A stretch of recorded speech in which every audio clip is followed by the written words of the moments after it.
नमस्ते, जय श्री कृष्णा, राधे राधे। नाच के गीत चुटकुला है, बहुत प्यारा है। आप लोग पूरा सुनना, सब्सक्राइब भी कर देना, शेयर भी कर देना, अपना प्यार दुलार बनाए रखना। आप लोग को सुनाती हूँ।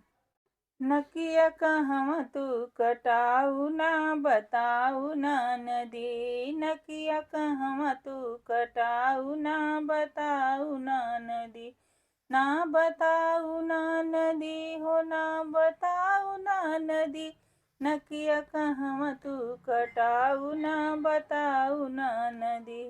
सास ससुर के चोरी चोरी कैलू तू बहनवा, सास ससुर के चोरी कैलू तू बहनवा, ना बताऊ ना नदी, ना बताऊ ना नदी, ओ हिमालया के ऊपर आलू भाऊ ना नदी, ओ हिमालया के ऊपर आलू भाऊ ना नदी।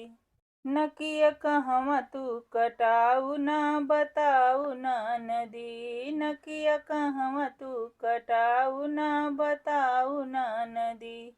जेठ जेठानी की चोरी चोरी कैलू तू बहाना, जेठ जेठानी की चोरी चोरी कैलू तू बहाना, ना बताऊ ना नदी, ना बताऊ ना नदी, ओही महरा के ऊपर आलू भाऊ ना नदी, ओही महरा के ऊपर आलू भाऊ ना नदी।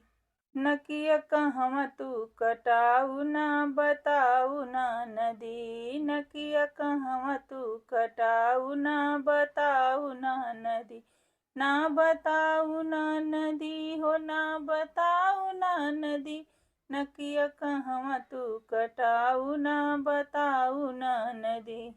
देवर देवरानी की चोरी चोरी कैलू तू बहाना, देवर देवरानी की चोरी कैलू तू बहाना, ना बताऊ ना नदी, ना बताऊ ना नदी, वही राजवा के ऊपर आलू भाऊ ना नदी, वही राजवा के ऊपर आलू भाऊ ना नदी।